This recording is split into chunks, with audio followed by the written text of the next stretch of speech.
We dey like this. No, no, you know, bam. Now 00 hour we dey like this, so you know, bam, you know, bam. Now 00 hour, no o'clock. And that 00 hour, eh? Now that 00 hour, all the whole evil they happen. Now 00 hour, you go work, you go know say your work rugged pass. So no retreat, no surrender. Onye sikwana na ife anyị na-eme nwere isi. Eburu isi ewere ya tinye ebe ife na-eme enwe isi nwanne m. Shalom. Bless you, brotherly Sunday, and I'll see you. One if I name ife more ka anyị na-eme.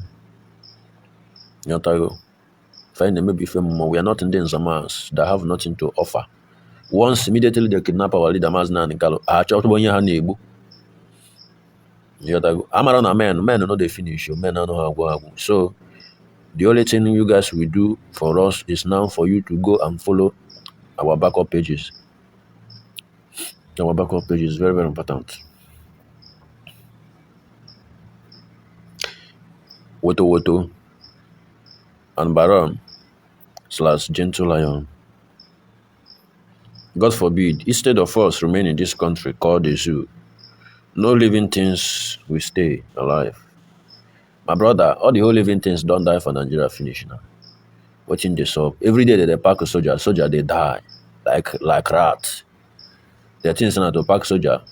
They things not to go Nigeria, go they borrow soldier, they come Biafraland. They go die finish.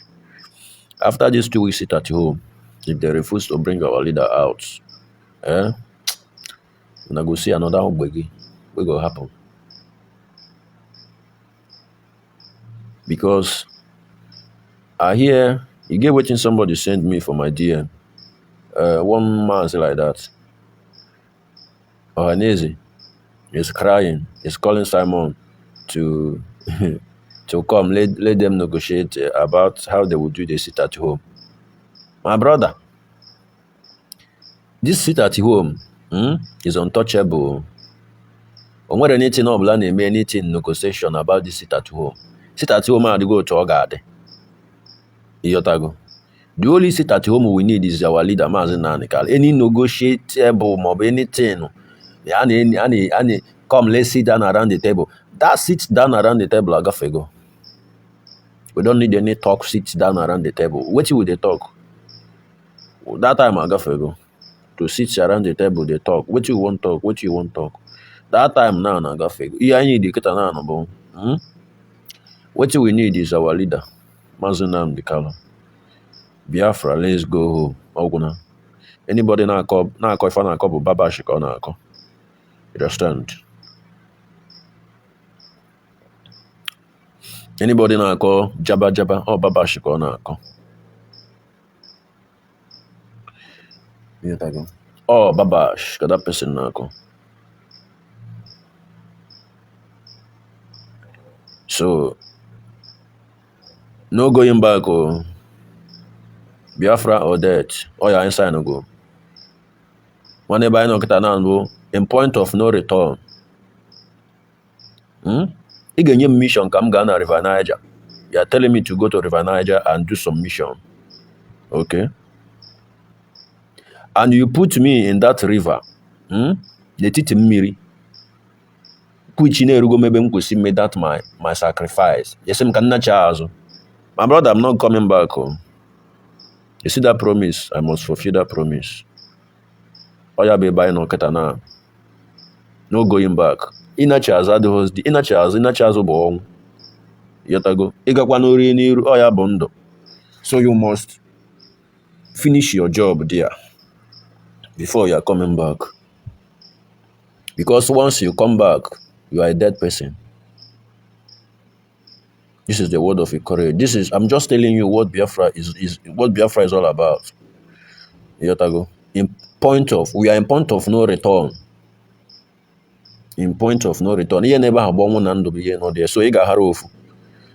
Some stupid people, they like to die. So many of them are dying like rats. You know, when they put in one a man of Biafra. So is how so you will not blame anybody that said that I will not see Biafra. So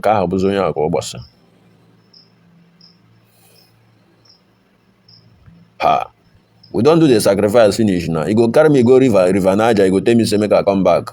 Where I never finish the sacrifice. Where Baba God send me say make I go. Where Chukwokika send me make I go do. Oga, if I reach that place, you dey hear me, make I clear the air for you. If I reach that place, you self wait tell me say make I come back, I go kill you there to make sure say me I do that sacrifice and come back. You no fit stop me now. You no go fit stop me. You no born that person well. You go tell me say make I no do it. They mad. Why Mazina Nikali is in DSS dungeon for 2 years with one cloth. One Okoko, one idiot is coming out here to talk babash. They mad. They crazy. God punish your papa, punish your mama. Yatago. Somebody go come here, come they talk rubbish. When our leader is inside suffering for no reason because of his truth. Maka na ose ka ndụ dọrọ gị. Chineke kpọọ ọkụ dị a. Ị ga-anwụ ọnwụ ike. Maka na Maazị Nnamdi Kanu ose ka ndụ dọrọ gị. Do you know who Maazị Nnamdi Kanu is? Go and read his history very well. He's a billionaire prince. Only he akụlụba nke ụwa eme, but he left all those things. Ma onwe ya ogbenye ka gị nwa bụ idiot n'ọhịa na-akọ rubbish wee bụrụ ọgaranya. This is ọnwụ Maazị Nnamdi Kanu na-anwụ today. Onwe ọkwa ihe ọzọ mee. Onwe ọkwa onye oji nke ya, ọkwa nke ya ka ọ na-azụ. The only voice of voiceless. Ọnụ na-ekwuchitere onye amara otu esi ekwu. That is Maazị Nnamdi Kanu.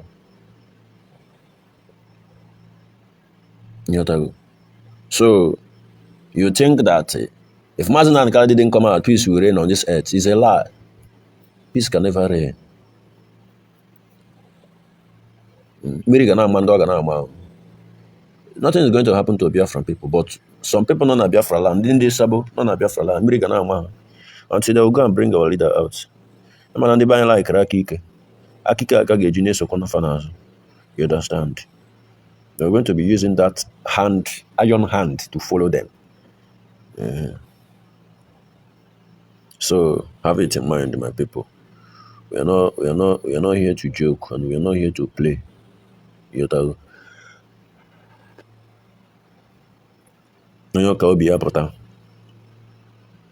You see na echi bụ sit at home. You see na no waga charger ala pota n'iro. Bịa mepee shop, bịa zụba afịa. Ka tọndụ akpọ ọkụ mmụọ nsọ gbagbuo m n'ahụ.